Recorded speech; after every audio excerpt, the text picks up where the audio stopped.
चलिए अब निजेश जी के पास मैं चलता हूं। अब निजेश जी, जब ये बात कही जाती है कि देखिए कैसे घेरा जा रहा है, लोग क्या इसी तरीके से परसीव करते हैं इसको? दिनेश जी, बड़ी साफ सी बात है।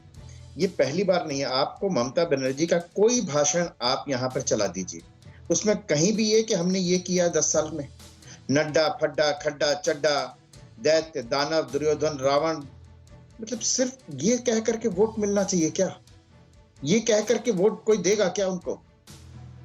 मोदी जी को पूरे देश में गाली दी गई, क्या हाल हुआ लोगों का? एक बड़ी छोटी सी 10 सेकंड में कहता हूँ, 10 सेकंड में एक बात बताता हूँ आपको। गौतम बुद्ध की कहानी याद आ रही है। गौतम बुद्ध को कोई व्यक्ति आया, बहुत सारी गाली दे करके दे रहा था, और गौतम बुद्ध चुपचाप खड़े रहे और वो चला गया वापस बुड़बुड़ाता हुआ।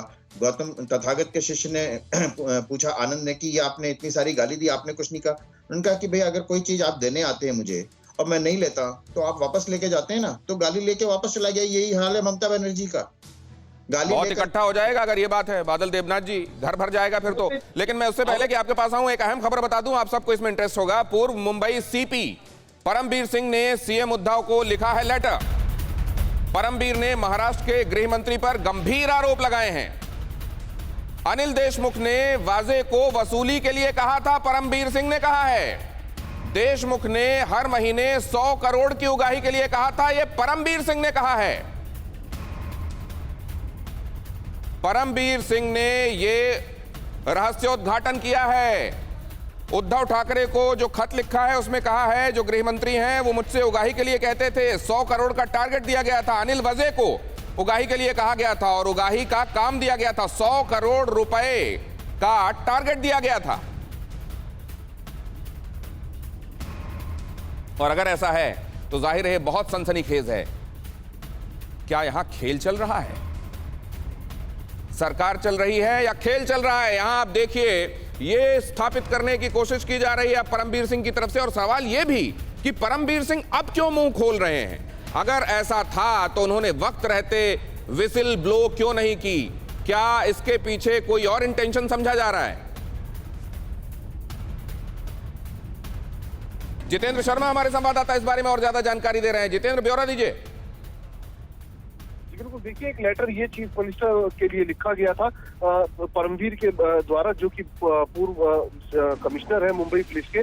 उन्होंने इस लेटर में साफ तौर पर लिखा है कि जो सचिन वजे, जिसके ऊपर आरोप है कि एंटेलिया के पास जो स्कॉर्पियो गाड़ी जिसमें जेलेंटीन की छड़ें बरामद हुई थी, वो स्कॉर्पियो गाड़ी जो पूरी साजिश थी वो सब कुछ सचिन वजे ने ही रची थी। तो फिलहाल इस केस में परमबीर ने खुद महाराष्ट्र के चीफ मिनिस्टर को एक लेटर लिखकर उसमें कबूल किया है कि जो अनिल देशमुख हैं, जो कि होम मिनिस्टर हैं महाराष्ट्र सरकार के, उनके कहने पर जो अनिल वजे है वो 100 करोड़ रुपए इकट्ठा किया करता था, यानी कि वसूली एजेंट उसको बताया गया है इसके अंदर। तो ये कहा जा सकता है इससे कि ना सिर्फ अनिल देशमुख की मुश्किलें बढ़ी हैं, सचिन वजे पर एक और आरोप लग चुका है इसके बाद, और अब सचिन वजे पर शिकंजा भी कसता जा रहा है। और साथ ही अब जो अनिल देशमुख है, जो कि गृह मंत्री है महाराष्ट्र सरकार के, वो भी इस पूरे मामले में फंसते हुए दिखाई दे रहे हैं। जी, अनिल देशमुख इस मामले में फंसते हुए दिखाई दे रहे हैं। यह है वो लेटर जो टीवी 9 भारतवर्ष पर इस वक्त स्क्रीन पर आपको दिखाई दे रहा है। जितेंद्र हमारे संवाददाता इस बारे में ब्यौरा दे रहे हैं। इस लेटर को ध्यान से देखिए। इसमें परमबीर सिंह ने उद्धव ठाकरे को लिखते हुए यह कहा है कि अनिल देशमुख करप्ट आदमी हैं। उन्होंने महकमे में टारगेट दिया हुआ था, 100 करोड़ रुपए की उगाही के लिए कहा गया था, और वजे को इस बारे में, सचिन वजे को ये टारगेट अचीव करने के लिए कहा गया था, उगाही के जरिए 100 करोड़ रुपए लाने के लिए। तो क्या अब ये बात साबित होती है कि क्यों सचिन वजे के पास से नोट गिनने की मशीन मिली थी? क्यों वो तमाम कड़ियां ये इशारा कर रही हैं कि सचिन वजे को जो आश्रय दिया गया था वो एक करप्ट व्यक्ति को न सिर्फ बहाल किया गया था, बल्कि उसके जरिए वो काम कराए जा रहे थे जो ठीक नहीं है? एक बार फिर से जितेंद्र के पास जाते हैं। जितेंद्र, अब पूरी तस्वीर क्या बन रही है?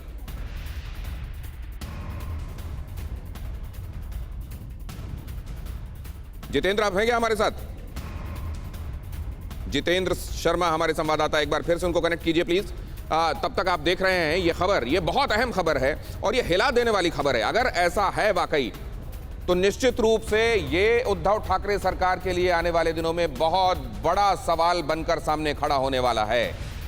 आपकी सेहत आपकी बात, देखिए कैसे रहें फिट मेरे साथ। खान पान, स्ट्रेस, डिप्रेशन पर अब जरूरी है बात। मैं हूं doctor Shikha Sharma. TV 9 digital पर देखिए मेरे साथ। आप फिट तो सब हिट।